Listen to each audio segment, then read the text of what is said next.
Clarify one thing you just said, which is Rob and I did not give Bronny anything. Bronny has earned this. You serious? San Antonio Spurs so good all those years. Bronny with the basketball, not quite like last year when every time Bronny.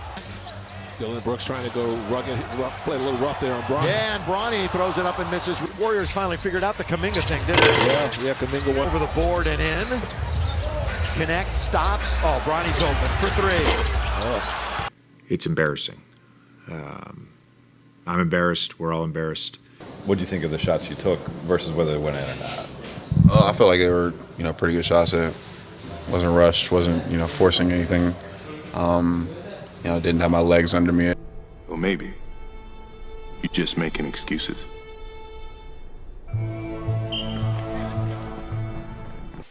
When it comes to the worst players in the NBA currently, Bronny James after last year is on a very, very short list of the absolute worst players entering 2025. He stinks and I don't like him.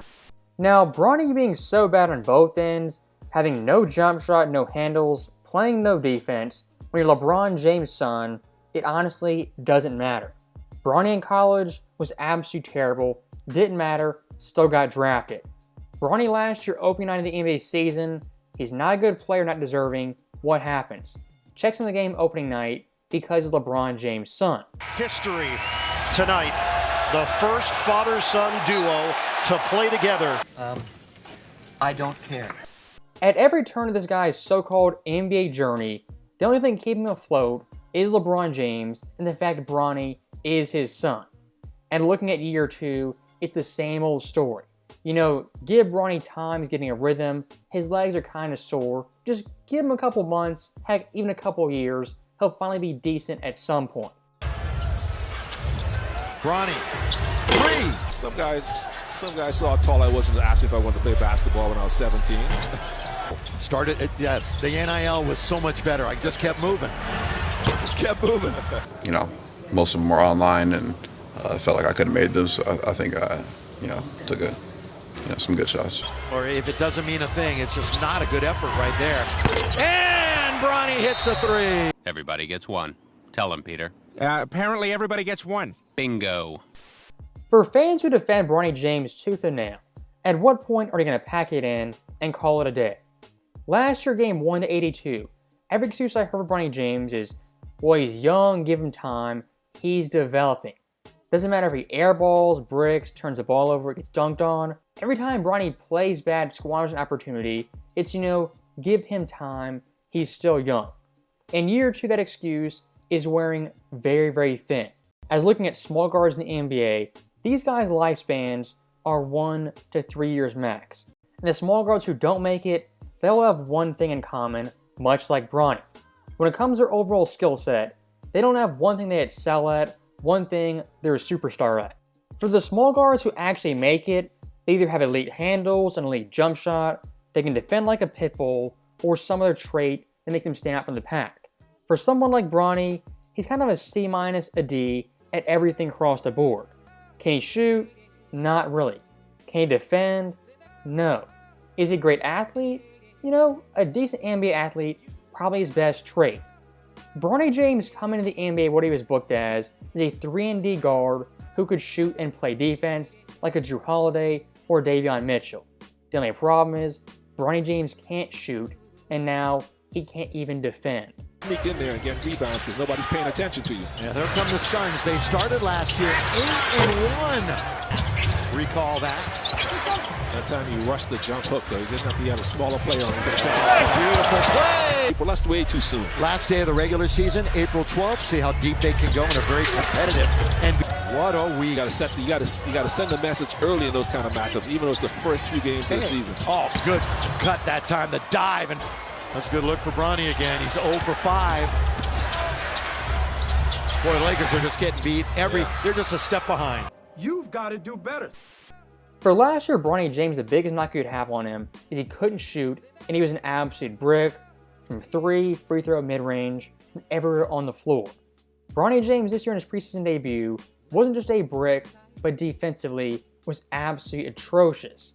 And looking at the stats, 8 points, 2 dimes, 2 turnovers, 1 for 12 shooting, and 1 for 8 from deep. If that's any player not named Bronny, you're not saying, give him time, he'll come around, eventually he'll be good.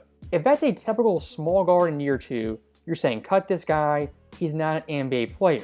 As looking offensively and defensively, he was absolutely clueless in his own little universe. For Bronny James in year 1, the excuse of, give him time, it kinda worked. Year 2, that excuse is wearing very, very thin. As looking at his development, what's really changed? Bronny had it intercepted. Bronny, pocket picked. Now single coverage with Gordon, Cutter, Finney-Smith, kick, Bronny James, off. Well, of course. Of course. Here's Bronny. Gotta make one, doesn't he? Yeah, ooh, in and out. Bronny has earned this. I'm sorry, I'm allergic to bullshit. Now, like I said earlier, when it comes to great small guards who make in the NBA, why these guys make it is they have one skill, one trait that makes them elite, makes them valuable. Most times it's shooting, other times it's defense. To prove this point, look at someone like McClung.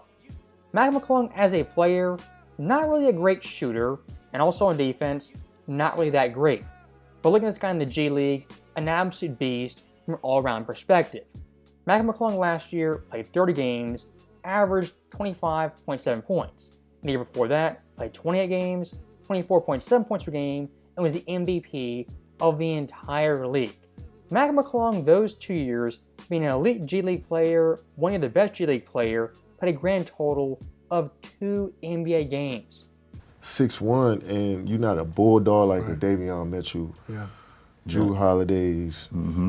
On the defensive side, or you're not an offensive flat-out savant like Kyrie, where you can score on dudes 7 feet easily and ISO, then I just can't see it. So what's my overall point? Someone like Bronny last year in the NBA, playing 27 games, is totally off his name, not his game, not his potential.